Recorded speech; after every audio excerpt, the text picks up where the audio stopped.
We want to get up close and personal, meeting people from all walks of life, sharing stories along the way. A very human journey on Peters on the Block. Today's guest is a cultural content expert with a doctorate who also lectures at university and provides excellent insights into Korean pop culture through various broadcasts and newspapers. Shall we hear from them directly? 안녕하십니까. 저는 My name is 김헌식입니다. Welcome to the show.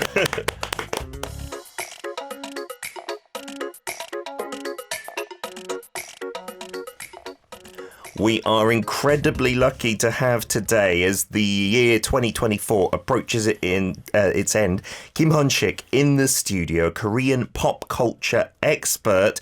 반갑습니다. 엄청 바쁜 분이라고 들었는데 방금 라디오 출연 매주 하는지 그 수만 들어도 네. 머리가 너무 복잡하고 어떻게 그 스케줄 다 감당하는지 네. 너무 궁금해요. 너무 영광입니다. 여기 아리랑 라디오 찾아주셔서 감사합니다. 제가 영광이죠. 많은 외국인 친구들과 같이 이렇게 뵐 수 있기 때문에 좋고요. 방금 전에도 제가 여의도 KBS에서 택시를 타고 왔습니다. 출연하고 네, 생방송하고 그것도 생방송 하고 여기 방금 왔고 와우. 그 전에 이제 전화 연결하고 또 전화로 인터뷰하고 두 번 있었어요. 오늘 아침에. 오늘 그래서 이제 5시 50분에 일어나가지고 방송을 2개를 하고 여기에 늦을까봐 택시를 타고 왔습니다. 원래 저는 택시를 안 타는데. 진짜요? 원래 대중교통 대중교통 주로 버스와 이제 지하철을 타고 오는데 오늘은 진짜요? 특별히 17,800원을 쓰고 이 자리에 왔습니다. 뭐 교통비를 주시지는 않겠지만 너무 감사해요. 늦지 않기 위해서 9시 50까지 와야 되니까 그래서 그러니까요. 9시 46분에 다행히 도착을 했는데 아쉽게도 제가 신분증이 없어요. 왜냐하면 KBS 출입증을 이제 신분증하고 반납을 안 해가지고 너무 이제 왔어요? 바쁘게 오다 보니까 어떡해요. 그래서 작가님이 밑에까지 네. 내려오는 그런 상황이 돼서 좀 죄송하게 생각합니다. 맞아요. KBS를 그렇게 교환해야 되죠. 그렇죠. 아시네요. Kim Hyun-sik is in the studio. He's already done 2 shows this morning, a phone interview, and also he's just come from KBS in the taxi. Doesn't usually take or usually takes public transport, but took the taxi for us to get here just in time for the show at 9:46. That makes us feel even more lucky to have him in. And I did ask him in the song break. He's on 13 different radio shows regularly every week, contributing once a week. 그러면 그 라디오 외에도 뭐 신문이라든지 웹씬 같은 거 그런 것도 하고 있어요. 네, 일단 저는 정기적으로 일주일에 2편의 칼럼을 기고를 하고 있고요. 네. 뭐 한 달에 한 번 기고하는 경우도 있고 네. 그 외에도 뭐 기고를 요청받는 경우가 이제 꽤 있습니다. 네. 그리고 라디오 방송은 한 13개 정도를 하고 있고요. 뭐 텔레비전은 이제 2개 정도 이렇게 하고 있습니다. 그런데 텔레비전은 제가 주로 대중문화 평론가다 보니까 옴부즈맨 프로그램 그러니까 이 방송 프로그램을 보고 거기에 대해서 이제 논평을 하거나 이제 견해를 밝히는 그런 이제 방송 활동을 하고 있고요. 또 대학이나 이제 대학원에서 강의도 하고 또 이제 관련 뭐 책들 쓰고 그런 활동을 하고 있습니다. 와, 진짜 바쁘시겠네요. Kim Hyun-sik also does 2 columns regularly weekly, then some on a monthly basis as a writer. He's published books, he does a couple of TV shows, and they're all about really evaluating shows and pop culture, does talks at universities as well. There can't be a broadcaster, I guess, that he hasn't been to. 그러면 책은 지금까지 몇 권 정도 쓰셨나요? 책은 저는 해보니까 한 거의 60권 정도 썼더라고요. 진짜? 공저 빼고 뭐 이렇게 전독져서. 언제부터 쓰셨어요? 제가 첫 책을 낸 게 28살 때. 네. 한국 나이로는 29살 때. 네. 첫 책이 그때 나왔고 이제 주로 대중문화 문화 현상에 대해서 좀 많이 책을 썼고요. 뭐 사실 저는 책을 쓰는 이유가 제가 많이 알고 뭐 석학이기 때문이 아니고 모르는 게 너무 많아가지고 공부하면서 그 공부한 내용을 이제 다른 분들과 공유하려고 쓴 경우가 많고 그다음에 문화 현상이 굉장히 많잖아요. 그래서 이 문화 현상을 좀 어쨌든 정리를 해보고 싶다라는 생각이 들어서 쓰다 보니까 많이 늘어났고 근데 그렇다고 해서 이렇게 책을 뭐 많이 썼다고 그러면 제가 부자라고 생각을 하세요. 근데 제가 인세를 받은 경우가 많이 없어요. 어떤 식으로? 그러니까 뭐 예를 들면은 네. 저는 책을 내는데 의의를 네. 더 가지고 네. 책을 내는 뒤에 네. 뭐 돈을 안 받고 그냥 내는 경우도 있고 뭐 예를 들면 출판사가 너무 어려워가지고 못 받는 경우도 이제 많고 그랬습니다. 그리고 저는 이제 대학에 이제 자리를 잡으려고 책을 많이 냈었는데 네. 뭐 한국에서는 뭐 책보다는 논문을 좀 더 많이 점수를 많이 줘서 도움이 안 되더라고요.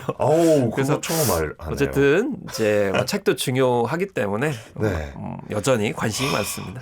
So he's also the author, Kim Won-sik, of 60 books there or thereabouts into pop culture, and it's not because he's got so much to know. Very humbly, he says it's because he doesn't know a lot that he wants to find out through studying about the background to these books and then sharing that knowledge with the masses about cultural trends. But if you think an author must be rich having published 60 books, he says that's definitely not the case. In some cases, not getting the incentives or the publisher was in a bit of dire straits. And he published some books to help him with his university career, but found out that it's more like the dissertations that are weighted more in that case rather than books. It's the first time for us having a pop culture critic on the show, so let's find out what that is. 대중문화평론가 처음 저희 쇼에 출연했는데요. 아, 그러셨어요. 영광입니다. 어떤 일이라고 할 수 있어요? 그 대중문화라는 거는 이제 매스컬처, 요즘에는 이제 컨텐츠라는 말을 쓰게 되는데요. 네네. 그래서 컨텐츠라는 건 이제 인터넷 미디어와 결합되는 네. 그런 작품들을 이제 컨텐츠라고 넓어서 얘기하는데 결국에는 이제 매스컬처는 뭐 TV, 라디오, 뭐 책, 그리고 여러 가지 문화 현상 이런 걸 이제 뜻하잖아요. 그래서 네. 대중문화평론가는 이렇게 여러 그 문화 현상, 뭐 컨텐츠의 분석 이런 네. 것들을 통해 가지고 이 최대한 어떤 의미와 가치가 있는지에 대해서 이제 부각을 해주는 일을 이제 하게 됩니다. 그래서 뭐 처음에는 뭐 연예인 이야기를 많이 한다고 네. 굉장히 막 그 선후배들이 뭐라고 그랬었어요. 아, 진짜요? 무슨 공부하는 사람이 연예인 이야기하고 다니냐고. 네. 그렇지만 저는 뭐 나름대로 의미가 있다고 생각이 들어가지고 네. 꿋꿋하게 했고 특히나 저는 이제 영화보다는 드라마를 많이 이제 다뤘습니다. 그래서 드라마를 많이 다뤘던 이유는 그 제가 이제 1990년대 말에 처음 이제 드라마 이제 비평을 하게 되면서 대학교 3학년 때 처음 이제 다뤘는데 네. 그때 정말 그 어려움이 많았어요. 왜냐하면 드라마를 보면서 우는 남자는 저 이상한 사람이다. 진짜요? 드라마를 보는 남자 자체도 이상하지만 드라마를 보면서 온다라는 거죠. 네. 저는 이제 약간 좀 어려움이 있어가지고 드라마를 보면서 힐링을 이제 받았었거든요. 네. 그래서 저는 드라마 속에 뭔가 이 시대에 많은 사람들이 그 드라마를 보는 이유는 있을 것이다라고 생각을 해가지고 네. 관심을 갖게 됐고, 근데 드라마 보기가 너무 힘들어요. 왜냐하면 한국에는 영화평론가가 한 3,000명에서 4,000명 사이 정도 있거든요. 네. 영화를 한 편 보면 되잖아요. 네. 근데 드라마는 다 봐야 돼. 그렇죠. 너무 힘들었어요. 그거 해온 지 몇십 년 됐고요. 예, 저는 이제 90년대 말에 시작을 해가지고 본격적으로 문화평론가라는 이름을 단 거는 이제 2004년부터 네. 한 매체의 이제 문화평론가라는 이름으로 그 매체에서 저한테 문화평론가 이제 네. 호칭을 줬죠. 와. 그때부터 했는데 이제 주로 드라마를 많이 보다 보니까 이게 거꾸로 네. 주목을 받게 된 겁니다. 왜냐하면 드라마를 보고 평론하는 남자 평론가가 없기 때문에 그런 점에서 좀 많이 이제 주목을 받았던 측면이 있고 특히 여성의 관점에서 좀 이야기를 많이 해주다 보니까 네. 이 여성 뭐 그 시청자분을 대변하는 그런 모습이 이제 좋게 보였던 모양에서 여성단체에서 좋게 보고 이런 점들이 이제 처음에 저에 대한 주목이 있었습니다. 요즘은 좀 많아졌어요. 남자 드라마 평론가. 많아졌다기보다는 그래도 꽤 생겼고 그다음에 오히려 영화 평론가들이 드라마 평론도 하게 됐습니다. 처음에는 영화 평론들이 드라마 평론 안 했었어요. 근데 반대로 이제 드라마도 하는 거예요. 그리고 이제 워낙 요즘에 이제 넷플릭스를 포함한 온라인 동영상 플랫폼에서 네. 드라마가 인기가 있다 보니까 네. 영화 평론가들이 영화까지도 하는 와.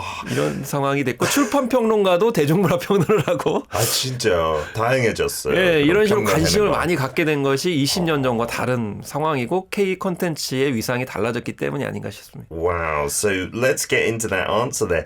Talking about what a pop culture critic is. It's looking at, mass culture, mass media. Nowadays we call it contents because of the internet, but it's taking all of it, TV, radio, books, and cultural trends and evaluating those.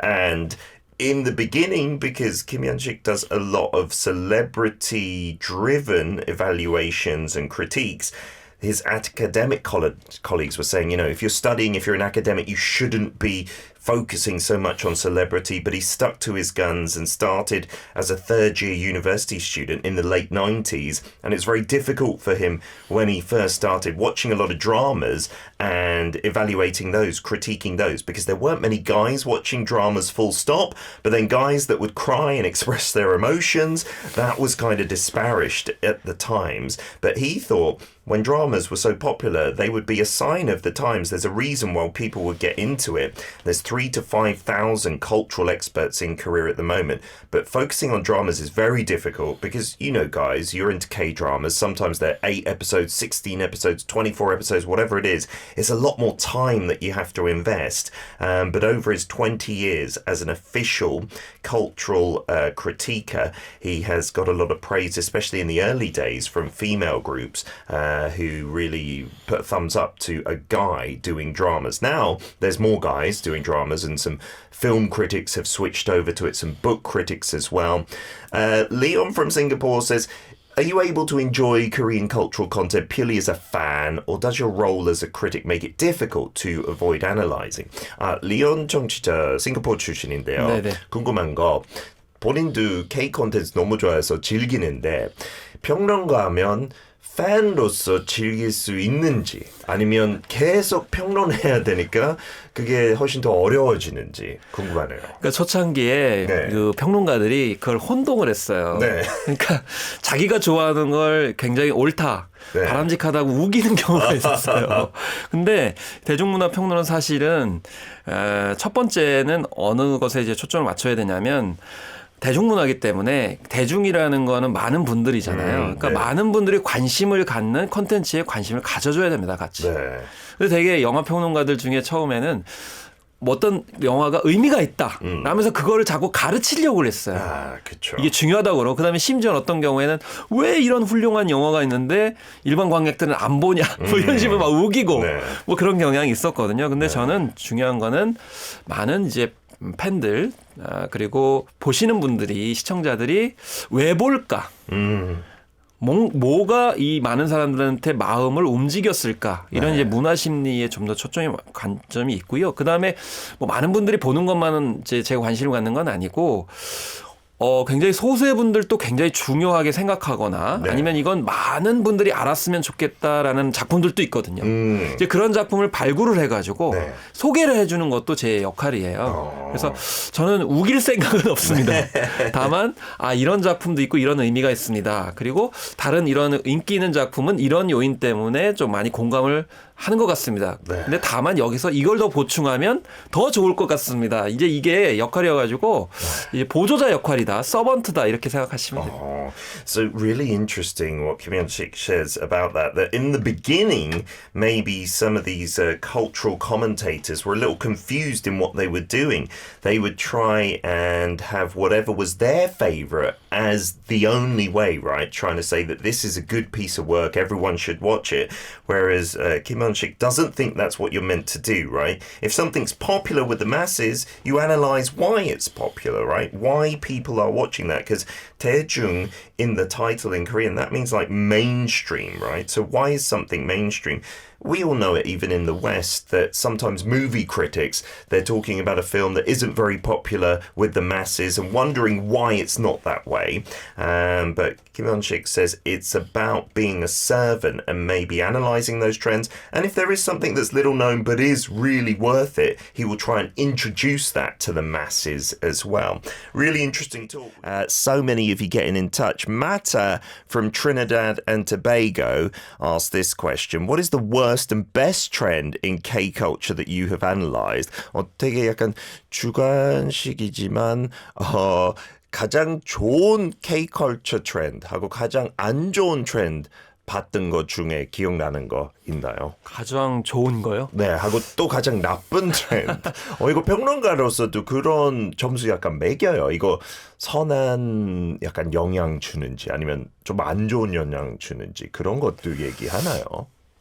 되게 이제 문화라는 거는 이제 가장 이상적인 것을 뜻하기 때문에 되게 이제 문화 트렌드 얘기하면은 사실 안 좋은 거는 문화 트렌드가 아닙니다. 네네네. 좋아요. 그러니까 문화의 정의라는 거는 뭐 여러 가지 있지만 사실 개별 콘텐츠가 문화가 아닌데 네.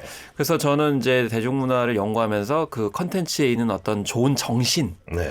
이런 걸 좀 주목을 하거든요. 그래서 저는 지금 현재 20대에 많이 주목을 하고 있습니다. 네. 20대 주목하고 있는데 뉴트로가 계속 지금 지속하고 있어요. 뉴트로라는 거는 이제 복고 스타일인데 현재 트렌드인 거거든요. 네. 그래서 지금 20대, 10대들이 예전 건데도 불구하고 끄집어내가지고 유행을 시키는 그런 일들이 굉장히 많다. 그 중에 하나가 저는 텍스트 힙이었습니다. 텍스트 힙. 그러니까 책 읽기 열풍이 지금 올해에 이렇게까지 대단했던 거는 처음이거든요. 물론 뭐 진짜요? 과시하기 위해서 책을 읽는다 이렇게 얘기를 하지만 저는 뭐 기성세대는 뭐 과시하는 게 없나요? 책 한 번 이렇게 들고 다니고 뭐 책 꽂아놓고 막 이러잖아요. 근데 그러다 보면 관심을 갖게 되는 거고 또 시를 또 그렇게 젊은 세대들이 많이 읽더라고요. 그래서 그런 책에 대한 관심 뭐 이런 것들이 텍스트 힙이라고 하는데 이거에 이제 뉴트로 관점에서도 전 좋았습니다.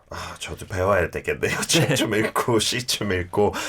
Talking about the cultural trends matter, saying that looking at mainstream cultural trends that also implies in and of itself that it's positive ones rather than negative ones that Kim Won-sik is focused on. And one that he picks out as very positive is the neutro trend that, started a few years back, but is still carrying on with pace among the 20s and those in their teens.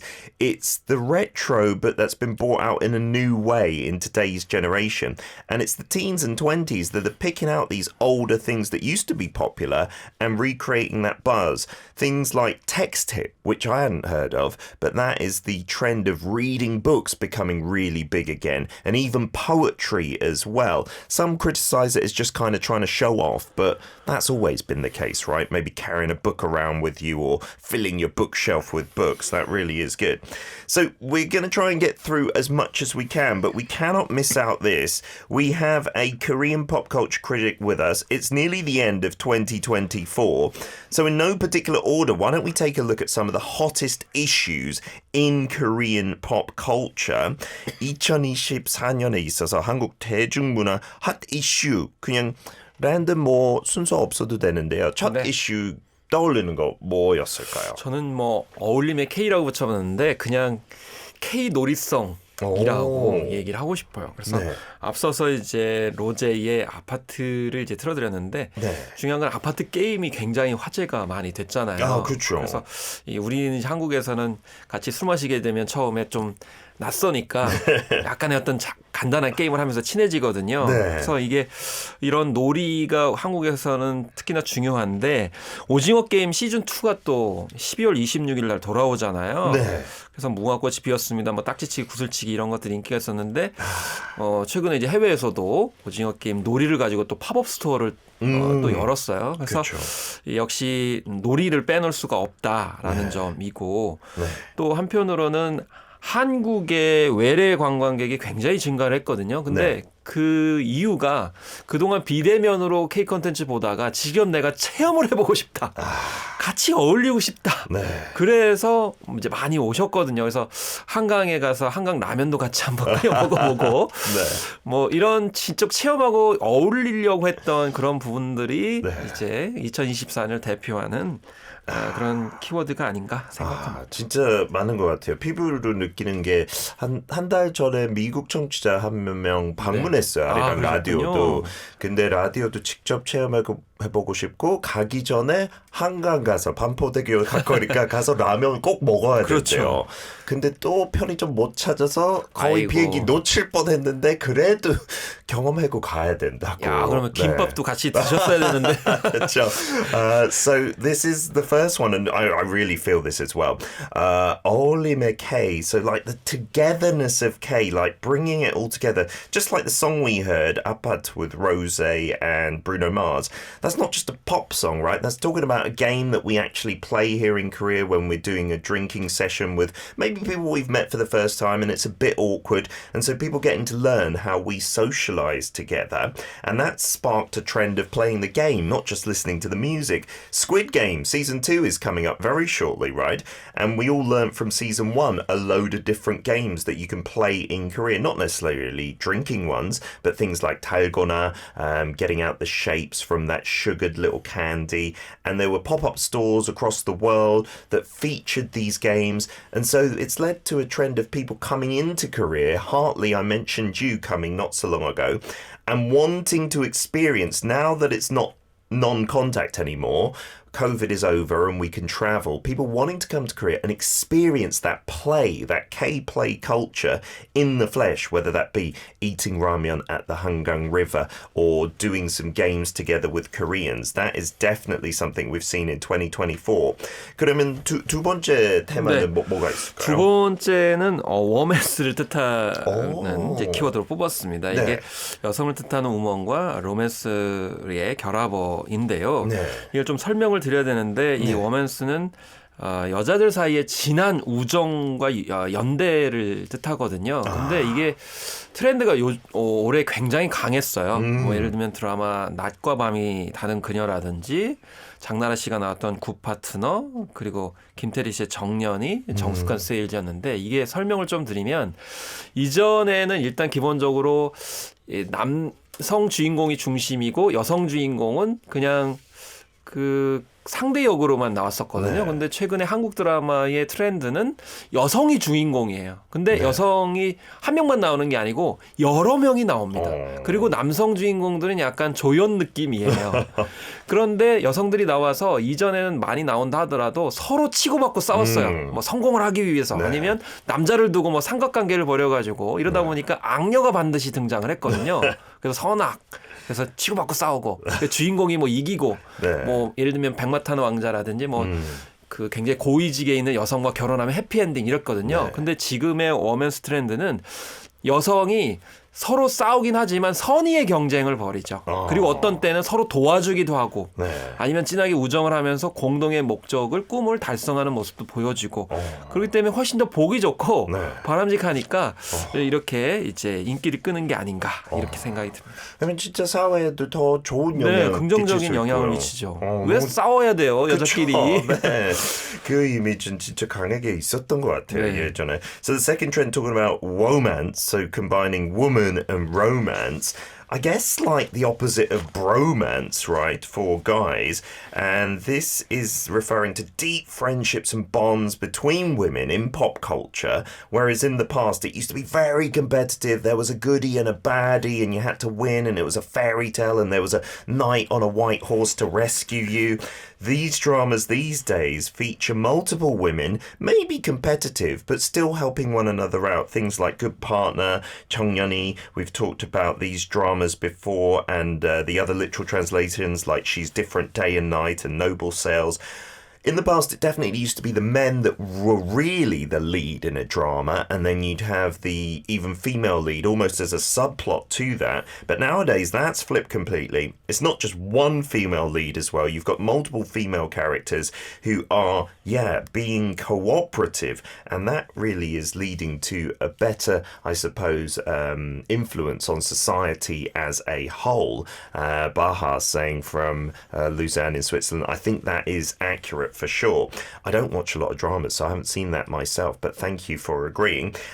그러면 마지막 트렌드 하나 꼽자면 뭐가 있을까요? 힙 트레디션인데요. 이게 아파다와 전통을 뜻하는 트래디션이 이제 겹합을 했죠. 네. 그래서 전통 문화를 현대적으로 재해석해서 즐기는 트렌드가 되겠습니다. 네. 그래서 우리가 이제 경복궁에 가면 한복을 입는데 이 한복도 좀 SNS 사진에 잘 올릴 수 있을 만한 멋진 네. 그런 화려한 한복들이 이제 선호가 되잖아요. 네네. 드라마도 최근에 고려거란 전쟁이라든지 우시 왕후와 같이 고려 시대나 또 고구려 시대를 배경으로 했던 드라마가 굉장히 큰 인기를 끌었습니다. 그리고 국립중앙박물관에 외국인을 포함해서 많은 분들이 또 전통 문화를 즐기려 갔고 또 거기서 만들어서 판매를 했던 반가사유상 그 굿즈가 또 많이 판매가 됐거든요. 네.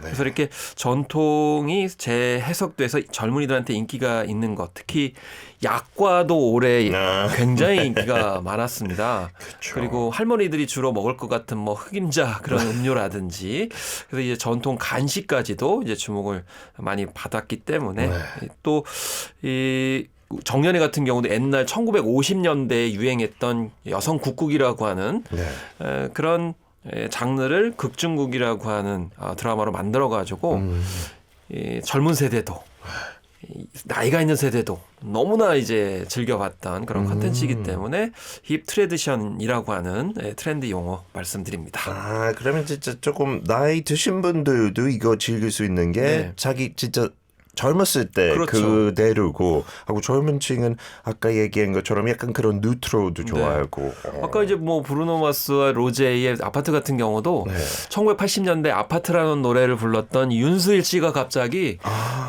역주행을 해가지고 굉장히 주목을 많이 받았어요. 그래서 돈도 많이 벌게 해주고 이러셔가지고 올해는 가장 강력했던 게 뭐냐면 젊은이들이 이제 주목을 한 컨텐츠 때문에 예전 기성세대들이 덕을 보는 경우가 많았어요.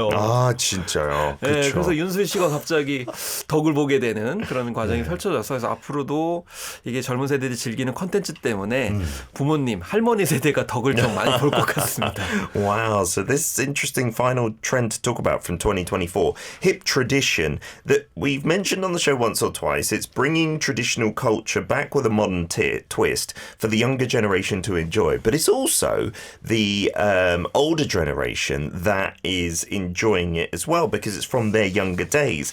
Things like going to Gyeongbokgung Palace, that's long been a trend for foreigners, but wearing the hanbok that has the modern twist to make it look good for Instagram and social media. We're talking about historical dramas are part of this as well, like the Koryo Kitam war drama or Lady Wu as well. And we've seen the big trend in National Museum visitors and buying the goods there. We mentioned that just a few days ago on the show as well. And the snacks, remember that was earlier this year that yakgwa, the little Korean like honey cookie, became really popular, and granny snacks as well, things that usually harmonies enjoy in Korea, have become the latest trends at cafes as well. The hugimja flavour, which I believe is made from like baked beans and stuff like that, which is delicious for the younger generation too, but also the older generation. For instance, Apata, there was a song by the same title in 1980, and the singer has gone back up the charts decades later. So Kim Hyun-sik thinks it might be a benefit for the parents' generation, for the older generation, if this trend keeps on continuing on as well. One question from our producer here to put to Kim Hyun-sik is, why do we think that Korean content has such appeal all over the world, right? It is so hot. 이거 진짜 궁금한데요. 한국 콘텐츠가 진짜 전 세계적으로 사랑받는 이유 뭐라고 생각하시나요? 일단 뭐 여러 가지 이유가 있지만 단연 처음에 꼽는 거는 뭐 세상에 그런 원칙들은 일장일단, 그러니까 양면이 있다고 저는 생각을 하거든요. 예를 들면 한국은 이제 빨리빨리 문화가 있다. 그래서 빨리빨리가 뭐 문제가 있다 이렇게 얘기를 하지만 이건 다 좋게 얘기하면 순발력이거든요. 그러니까 한국은 사실 주변 사람들 눈치를 본다 이런 얘기 하잖아요. 근데 눈치를 또 부정적으로 보는 경우도 있지만 긍정적으로 보면 다른 사람이 뭐 하는지, 다른 사람의 반응을 이제 굉장히 중요하게 생각하죠. 그렇기 때문에 예를 들면 다른 나라에서 뭐 유행을 하거나 아니면 선호되는 그런 영화나 드라마나 뭐 노래에 대해서 관심이 많아요. 네.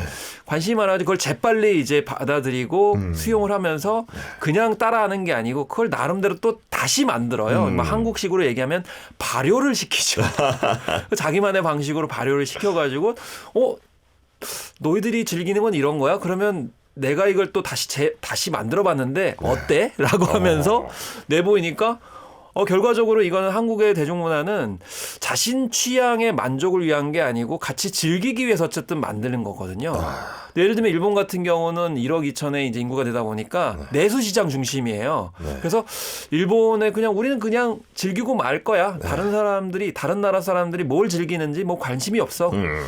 중국 같은 경우는 뭐 또 다르게 생각할 수 있잖아. 우리께 굉장히 중요해. 우리도 이제 1990년대 초반에는 우리께 소중하고 중요한 거라고 했지만 그 뒤에 인터넷 시대가 되면서 바뀌었거든요. 세계 여러 나라를 보니까 훌륭한 것도 많네. 이건 좀 본받아야 되겠는데? 이제 이런 태도를 갖다 보니까 이제는 세계인들과 같이 호흡할 수 있는 수준으로 컨텐츠가 있게 됐다라는 생각이 들고요. 특히나 이제 한국 같은 경우에는 아직도 가족주의라든지 공동체주의 이런 게 있습니다. 그래서 이 개인주의와 이런 공동체주의를 잘 형상화해서 콘텐츠를 항상 만들고 있기 때문에 전 세계에서 골고루 이제 주목을 받고 인기를 끄는 게 아닌가 싶고요. 마지막으로 하나 좀 말씀드리고 싶은 것은 한국의 콘텐츠 중에 인기를 끄는 그런 내용들을 보면 환타지가 아니에요. 예를 들면 K-팝이라고 하면 K-팝이 방탄소년단을 포함해서 블랙핑크도 그렇지만 젊은이들의 현실을 봅니다. 그리고 어렵지만 그 속에서도 우리가 이겨내고 희망과 꿈을 갖자라는 거기 때문에 현실을 부정하는 게 아니거든요. 우리나라는 오히려 현실을 잘 드러내준다. 예를 들면 오징어 게임이라고 하면 무한 치열한 경쟁 속에서 고통받는 사람들의 이야기잖아요. 그러면서도 끝까지 우리는 인간애를 잊으면 안 된다라는 거고 기생충도 빈부격차 문제, 양극화 문제 하면서도 그래도 그렇게 살면 안 돼라는 이야기를 해주고 있는 거잖아요. 그리고 더 글로리 같은 경우에도 학교 폭력 얘기를 다루니까 한국인 분들 중에 좀 불편해하시는 분도 있어요. 왜냐하면 외국인들이 한국이 학교 폭력이 만연한 곳으로 안다 이렇게 하는데 알고 봤더니요. 뭐 교육제도가 굉장히 훌륭하게 갖춰진 북구 유럽 같은 경우도 학교 폭력이 있더라고요. 그러니까 학교 폭력이 없는 데는 없어요. 그러니까 한국은 남들이 안 하는 잘 얘기하지 않으려고 하는 것을 드러내주면서 뭔가 해결 방법을 모색하고 꿈과 희망을 놓치지 않으려고 하니까 저는 인기가 있다. 그래서 일부에서 뭐 한국의 콘텐츠들이 환타지를 조장한다. 한국에 가면은 실제 현실과 다르다. 그거는 한국 콘텐츠 오해하는 거예요. 한국을 미화하지 않아요. 현실 문제를 특히 젊은이들이 겪는 문제들을 일단 살펴보고 대안을 모색한다. 이런 점이 저는 인기 요인이라고 한다. 그래서 그걸 무조건 가리고 은폐하고 뭐 이렇게 꾸민다 하면은 오히려 인기가 없을 거라고 봐요. 왜냐면 인터넷 시대에 다 알게 되잖아요. 그렇죠. 그러니까 이런 점을 좀 강조드리고 싶습니다. 맞아요. 여러 가지 면 보여줘야. 근데 보여주고 있으니까 이 정도 맞습니다. 인기 있는 것 같아요. Some really wise words from Kim Hyun-sik here saying, you know, if we're talking about Korea and why the pop culture here is spread globally, he starts off by saying, you know, there's two sides to everything, at least two sides, right? And Korea's famous for its 빨리빨리 culture, which can be viewed negatively, like everything is too rushed, but it can also be viewed very positively in the fact that means you're quick to react. And, you know, we also have this concept of nunchi, like always worrying about what other people think, but that can also be viewed positively. It means we see what other countries are doing in terms of trends, keep an eye on it. We then take that culture and reinterpret it, ferment it almost like we do with our Chang culture here in Korea that we mentioned recently. And that's with a little Korean twist. And then we want to enjoy it together, not just here in Korea. You could compare it to Japan, our neighbors who have a much bigger population than us, like 120 million people. They might just create content that is for themselves and they're happy with that. And maybe China has a different view of where it stands in the world compared to Korea. But for us, you know, we want to have that enjoyed all together. And we've still got that really deep feeling of community and family mixed in with individuality, which has, come to the fore in Korea over the past few decades. There's that balance. And it's not just about popular culture being all fantasy and positive and smiles and rainbows. If you look at BTS and Blackpink, a lot of their songs are talking about, the difficulty of being a young person, but winning through that, looking at reality. The same with Squid Game and Parasite as well, really negative issues about competition, about the poverty line and things like that. But the lessons learned that you can win through that, or in Parasite's case, you don't want to live like that. Even the drama The Glory, looking at school abuse and bullying, a lot of Koreans were a bit uncomfortable showing that side of the country. But even if you look at the utopian societies of Northern Europe, it's the same. There's school bullying everywhere in the world, and being unafraid to show that ugly side of Korea, I think, has also helped, Kim Hyun-sik says, which is really, really important stuff. Let's get to one more song, and we'll be back with some quizzes and some more of your questions. And we're back for our third and final part of Peter's on the Block with Kim Hyun-sik in the studio, a pop culture critic here in Korea. So many of your questions. We'll try and get to a few of them, but we're going to have to get to the quiz as well. Benny from the Philippines says, when Hangang won the Nobel Prize for Literature, what did you think of that and the trend of her books being bought again?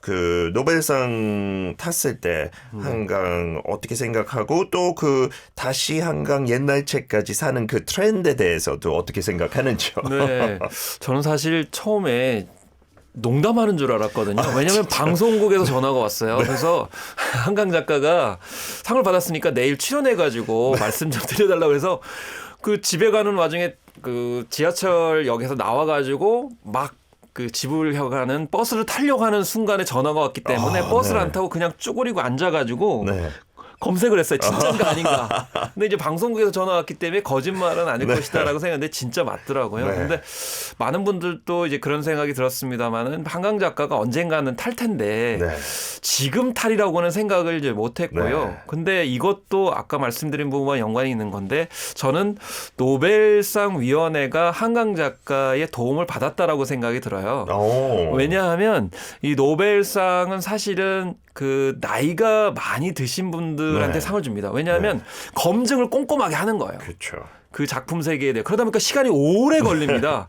그러니까 어떤 경우에는 작가가 이미 세상을 떠나서 상을 줄 수 없는 경우도 있거든요. 그러다 보니까 너무 시간이 지나면 세계인들이 관심을 안 갖게 되는 경우가 있었어요. 근데 그렇죠. 한강 작가를 보니까 전 세계 20, 30대들이 굉장히 관심을 많이 갖는다고 해요.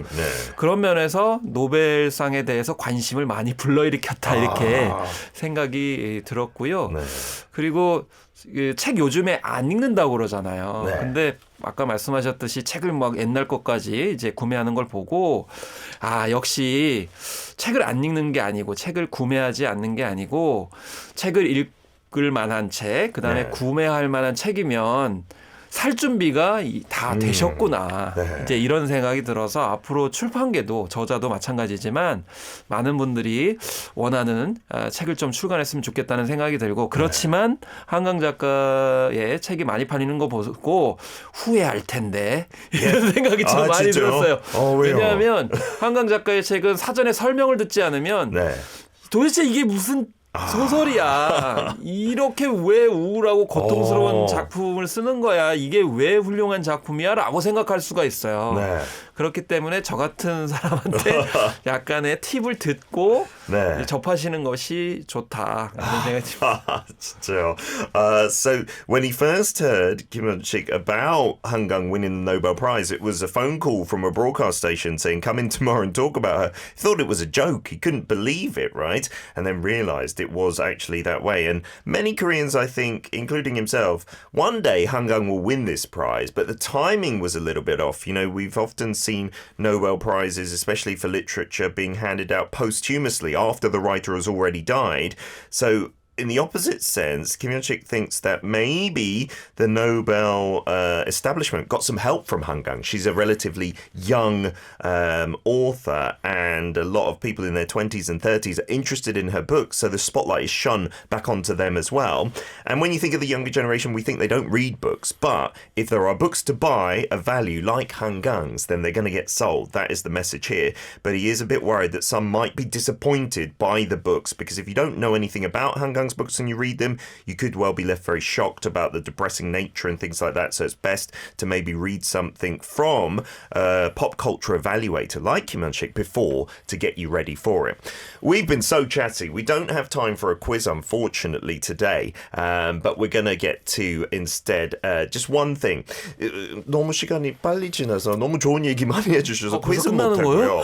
근데 마지막 꼭 하나 물어보고 싶은 거. 네. 그러면 2024년 통틀어서 뭐 책, 뭐 영화, 드라마 중에서 가장 좋아했던 것. 저는 선제업고 티어를 가장 좋아했어요. 아, 선제업고. 처음에는 안 보게 됐어요. 왜냐하면 뭐 2010년대 복고 트렌드 뭐 이렇게 했는데 네. 과거와 현실을 왔다 갔다 하면서 그 서로 구해주는 거잖아요. 네. 여자 그 주인공이 이제 남자 주인공 때문에 이제 장애 걸린 현실을 우려하지 않고 결국은 생명을 이제 보존하게 되고 또 결국에는 시간 여행을 통해 가지고 남자 주인공을 또 살려주고 이걸 이제 상호 구원 서사라고 하거든요. 네. 그래서 이 서로 도와주고 서로 잘 살 수 있도록 해준다는 그 메시지. 보니까 저만이 아니고 뭐 제작사, 방송사에서 전혀 예측을 못했대요. 눈물의 여왕이 히트를 하고 나서 그냥 가볍게 그냥 한번 내보였는데 성공해가지고 역시 컨텐츠는 의외의 곳에서 성공한다. 하찮은 거라도 이게 이제 무시하면 안 된다. 이런 생각을 선제업고 티를 통해서 했습니다. Fabulous. That was Lovely Runner that he picked out as the retro drama where they time travel, help each other out, and the broadcasters had no idea. So often the hit content comes from something like that. We are going to be closing off then with Eclipse with Run Run for today's show. A massive thanks to Mr. Kim Hyun-sik. Read his work online and listen to him on the radio. 오늘 나와주셔서 너무 감사하고요. 저도 감사합니다. 영광이었고요. 매년 나왔으면 좋겠네요. 매년이 아니라 매주 나왔습니다. 좋습니다. 감사합니다. 네, 고맙습니다.